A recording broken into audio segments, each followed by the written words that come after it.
Jadi gue ini punya hobi fotografi dan belakangan ini ada yang aneh sama hasil foto jepretan gue. Gue masih kuliah dan cuma jadiin fotografi ini sebagai hobi. Waktu itu gue lagi OTW balik ke kos setelah sesi foto. Jalanan malam yang gelap membuat penglihatan jadi minim. Di tengah gue sedang fokus nyetir, tiba-tiba ada cewek yang nyebrang dan gak sengaja gue tabrak. Gue menghentikan mobil dan melihat jasad itu dari spion gue. Tergeletak lemas tak berdaya. Naluri gue sontak mau keluar untuk nolongin, tapi hati kecil gue bilang jangan. Gue bisa mendengar otak gue berusaha memerintahkan gue untuk kabur dan tinggalkan kekacauan ini. Karena kalau gue terbukti menabrak hingga meninggal, mungkin aja gue bisa dipenjara dalam waktu yang lama. Gue tahan naluri baik gue dan menginjak gas kencang yang gue bisa, meninggalkan jasad itu terkapar di jalanan. Lu lanjut dengerin cerita gue sambil gue pakai shooting gel ini ya. Semalaman gue nggak bisa tidur. Gue masih teriang-iang kejadian yang gue alami barusan. Gue merhatiin banget korban itu. Tubuhnya dikelilingi kubangan mental, leher kepalanya bengkok seakan-akan patah dan mau putus, rambutnya panjang, bajunya dress putih cerah. Gue dihantui rasa bersalah, tapi ini pilihan gue. Gue gak mau dipenjara, gue masih muda. Dan mulai dari hari itu banyak kejadian aneh yang menimpa gue. Pintu yang kebuka sendiri, keran air yang nyala sendiri, lampu yang nyala mati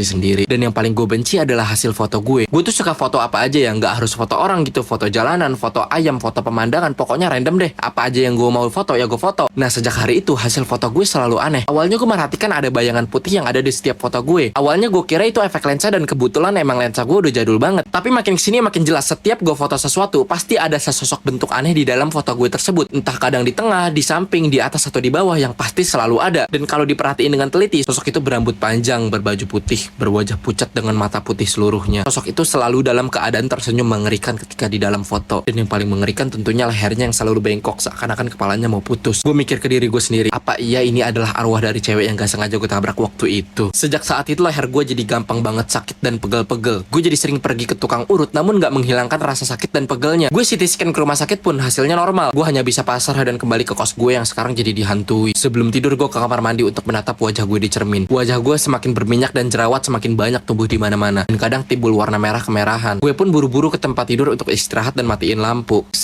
Srek, ada suara kayak ada sesuatu yang bergerak. Sambil rebahan di tempat tidur, mata gue tertuju pada pintu kamar mandi yang sedikit terbuka. Gue takut, gue langsung nutup mata gue pakai selimut. Srek.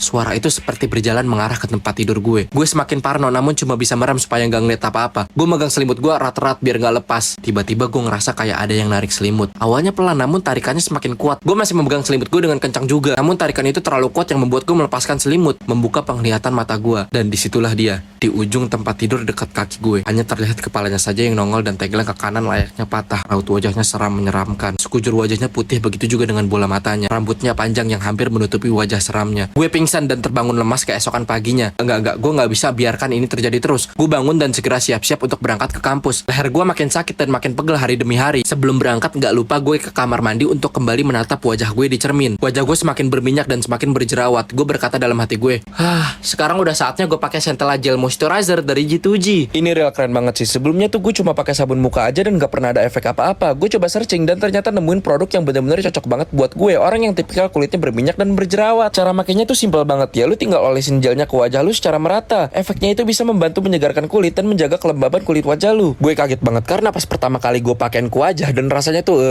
seger dan dapat banget sensasi dinginnya. Centella Gel Moisturizer ini sekarang andalannya gue. Itu alasan kenapa muka gue selalu mulus dan ganteng pas take video. Buruan deh lu cek TikToknya sekarang di caption kalau lu mau mulus kayak gue. Gue berangkat kampus seperti biasanya dan untungnya hari itu gak ada hal aneh terjadi. Ya karena gue gak moto-moto juga sih. Nah pas gue pulang ke kos ceritanya beda. Gue pulang kos agak telat karena ada kegiatan tadi setelah pulang. Mungkin capek kos jam 11 malaman dan pas baru banget gue buka pintu, gue dikejutkan dengan seluruh isi kamar kos yang super berantakan. Kulkas terbuka dan isinya berhamburan di mana-mana. Lemari baju terbalik hingga isinya berantakan. Piring dan gelas semuanya pecah, hanya menyisakan sendok dan garpu yang gak ada fungsinya juga kalau piring sama gelasnya gak ada. Gue bener-bener emosi saat itu. Emosi gue membuat amarah gue tak tertahan dan malah seakan menantang. Woi, lu siapa Ngapain lu gangguin hidup gua? Apakah lu korban yang waktu itu? Kalau iya ya udah lu sana, ngapain lu berkecimpung di kehidupan manusia? Teriak gua keras banget dan mungkin terdengar hingga keluar. Gua ada ide. Gua ambil kamera gue dan mulai gue fotoin sekeliling rumah. Lu tahu maksud gua apa? Gue pengen tahu di mana keberadaan si makhluk sialan ini. Gue foto-foto dia tuh, cekrek dari pojok ke pojok, ujung ke ujung. Tapi gua nggak menemukan sosok atau bayangan aneh satupun. Gue kesal dan melempar kamera itu ke tembok. Prak! Kamera itu jatuh ke lantai di bawah TV dan mengarah ke gue. Cekrek! Terdengar suara dari kamera tersebut yang menandakan kamera tersebut telah mengambil gambar. Dengan penasaran, perlahan gue ngambil kamera itu dan buka hasil foto yang barusan. Dan terlihat jelas disitulah dia. Kepalanya bengkok seakan patah, rambutnya panjang, wajah dan sekujur tubuhnya putih pucat. Senyumnya menyeramkan dengan bola mata yang putih semua. Dia terlihat jelas sedang duduk santai